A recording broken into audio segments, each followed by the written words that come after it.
गर्मियों का सीज़न आ चुका है और गर्मियों में आजकल हर कोई अपने माहिर ग़िज़ाइयत से ये बात करना चाहता है कि इतनी शदीद गर्मी में अपने खाने पीने में किस तरह की तब्दीलियाँ लाई जाएं जिससे आप गर्मियों को इंजॉय कर सकें। और वो जो एक फ़ीलिंग ऑफ डिहाइड्रेशन और बहुत ज़्यादा लिथार्जी फीलिंग जो लोगों में बहुत ज़्यादा कॉमन है, उससे हम कैसे बच सकते हैं। तो हम आपके साथ कुछ प्रैक्टिकल स्ट्रैटेजीज़ शेयर करेंगे। पहली चीज़ ये कि गर्मियों में हाइड्रेशन को मेंटेन रखना बहुत ज़रूरी है। हाइड्रेशन को मेंटेन करने का मतलब है कि मशरूबात ऐसे इस्तेमाल किए जाएं जिनमें कैलोरीज ज़्यादा नहीं हो लेकिन वो आपको अच्छा खासा हाइड्रेशन स्टेटस भी मेंटेन रखें। जैसे कि अगर मैं आइडियाज़ दूं तो आप नींबू पानी इस्तेमाल कर सकते हैं घर का, तुख मलंगा डालकर आप शरबत इस्तेमाल कर सकते हैं जिसमें कि आप शुगर फ्री लाल शरबत थोड़ा बहुत एज अ स्वीटनेस के तौर पर डाल सकते हैं। आप पुदीने वो जो मिंट लेमनेट होता है घर का बना हुआ बगैर चीनी की जगह आप स्वीटनर इस्तेमाल कर सकते हैं ताकि आपको कैलोरीज ज़्यादा नहीं लें, आप वो भी इस्तेमाल कर सकते हैं। इसी तरह से आप चिया सीड्स भी डालकर अपने ड्रिंक में डाल सकते हैं जिससे आपको फाइबर भी अच्छा मिलेगा और अगेन वो आपका एक हेल्दी ड्रिंक भी काउंट होगा। लोग आजकल ड्रिंक इस्तेमाल कर रहे हैं जैसे कि सत्तू में आपको हाई कैलोरीज मिल रही होती हैं, ख़ासतौर पर जब उसमें अच्छी खासी चीनी डाली जा रही होती है। इसी तरीके से ये जो पाउडर फ्लेवर जो आपके पास कलरफुल शरबत मार्केट में अवेलेबल है, इनसे आपको इज्तनाब करना है। तो ऐसे शरबत को आप रखें। कच्ची लस्सी बहुत अच्छा ऑप्शन है। फ्रूट स्मूदीज रख सकते हैं। घर का बना हुआ मिल्क शेक जिसमें कम चिकनाई वाला दूध और बगैर चीनी के अगर आप मिल्क शेक्स इस्तेमाल कर रहे हैं तो ये आपके लिए बहुत अच्छा ऑप्शन है। और अगर फ्रूट है और आप लेट सपोज ड्रिंक्स लेना चाह रहे हैं तो आप फ्रूट को काट कर छिलके के साथ पानी के साथ ग्राइंड करके वो आपका एक अच्छा फुल फाइबर वाला होममेड जूस होगा जो कि आप ले सकते हैं। इस दौरान ये ज़रूरी है कि डिहाइड्रेशन से बचा जाए। अब डिहाइड्रेशन में आपने कैफिनेटेड चीज़ें कम लेनी है, यानी कि चाय और कॉफ़ी का इस्तेमाल आप 1 से 2 कप से ज़्यादा हरगिज़ नहीं करें गर्मियों में, चूँकि इससे डिहाइड्रेशन रिस्क बढ़ता है बिकॉज यूरिनेशन ज़्यादा से ज़्यादा होती है।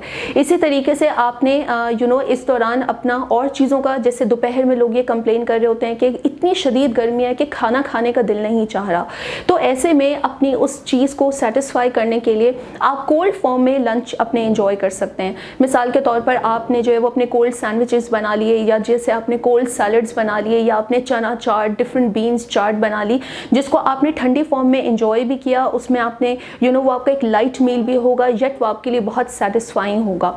मैं इसमें मशवरा दूंगी कि कम चिकनाई वाले खानों को अपनी रूटीन में रखें, जिसमें कम स्पाइसेस वाले खाने शामिल हो, कम गरम मसाला आप अपने खानों में शामिल करें बिकॉज इन चीज़ों से गर्मी का एहसास बहुत ज़्यादा बढ़ जाता है जो कि अनकंफर्टेबल फीलिंग कुछ लोगों में पैदा कर देता है।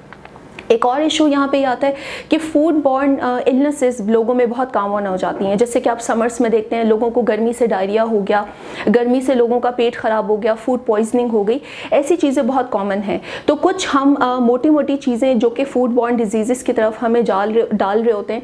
एक चीज़ ये कि जब आप खाना ख़रीदने के यानी जब आप राशन अपना ख़रीदने के लिए जाते हैं तो आपका राशन जो है वो 1 हफ्ते से ज़्यादा का नहीं हो, बिकॉज़ गर्मियों में चीज़ें जो है वो जल्दी ख़राब होती हैं। फिर जैसे ही आप अपना राशन लेकर घर पर आ जाएं, चीज़ों को इमीडिएटली फ्रिज में स्टोर करें बिकॉज गर्मी से चीज़ें जो पेरिशेबल आपके आइटम्स हैं वो जल्दी ख़राब होने का चांस होता है। चीज़ों को फ्रिज में रखने के बाद अगर आपने मिसाल के तौर पे गोश्त आज बनाना है और आपने उसको थॉ करना है, यानी वो फ्रीज़ हुआ था और थॉ करना है, तो उसको आप रूम टेम्परेचर पे थॉ करने की बजाय आप उसको फ्रिज में थॉ करें। सुबह अगर आपने गोश्त बनाना है तो आप पूरी रात उसे फ्रिज में रखें सो डैट वो फ्रिज में आहिस्ता आहिस्ता थॉ होना चाहिए। लोग जैसे अगर कोई भी ऐसा मीट आइटम बना रहे हैं तो मैरिनेशन के लिए आप चीज़ को रूम टेम्परेचर पे नहीं रखें। जो भी आपने मीट को मैरिनेट करना है उसके बाद उसको आप फ्रिज में रखिए। फिर ये ज़रूरी है कि जब आप खाना अपना बना लें तो अगर 3 से 4 दिन तक आपका खाना फ्रिज में भी पड़ा रहा लेकिन वो कंज्यूम नहीं हुआ तो आप उस खाने को डिस्कार्ड कर दें बिकॉज बहुत चांसेस है कि वो खाना आपका पेट ख़राब कर सकता है। आजकल दावतों का रिवाज अगर आ गया है और आपके घर में आपने मेहमानों को सर्व किया तो कोशिश करें कि छोटे कंटेनर्स में आप अपने गेस्ट को सर्व करें ताकि आपका खाना बहुत देर तक रूम टेम्परेचर पर ज़्यादा देर रिवील नहीं हो बिकॉज उसमें फिर बैक्टीरिया ग्रोथ के चांसेस होते हैं। फिर ये ज़रूरी है कि आपका खाना अगर 2 घंटे से ज़्यादा रूम टेम्परेचर पर नहीं रखा होना चाहिए। 2 घंटे से ज़्यादा अगर आपका खाना रूम टेम्परेचर पर है तो आप उस खाने को डिस्कार्ड कर दें। तो ज़रूरी है कि वो डिस्कार्ड करने की नौबत नहीं आए तो आप छोटे छोटे कंटेनर्स में रखें।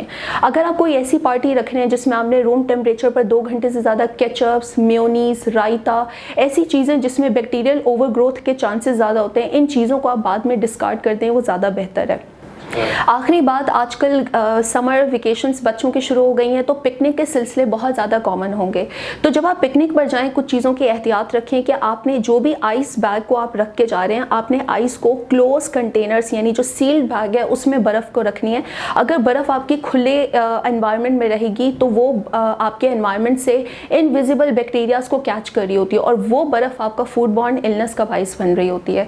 फिर ये ज़रूरी है कि अगर आप घर से कच्ची चीज़ लेकर अपने पिकनिक डेस्टिनेशन पर जा रहे हैं और आपका प्लान है वहाँ पे कुक करने का, तो आप अपने पास दो तरह के लाइक यूटेंसिल्स का इंतजाम करें। यानी एक में आप कच्चे गोश्त का रखें और दूसरे में आप यानी कच्चा गोश्त या रॉ फूड हो गया, और एक में आपका पका हुआ खाना। अगर एक्सीडेंटली आपने यानी जिस चीज़ में आपने कच्चा गोश्त निकाला था उसमें अगर आपने गलती से पका हुआ खाना रख दिया या रॉ फूड था उसमें आपने पका हुआ रख दिया, तो क्रॉस कंटेमिनेशन से भी बीमार होने का ज़बरदस्त चांस है।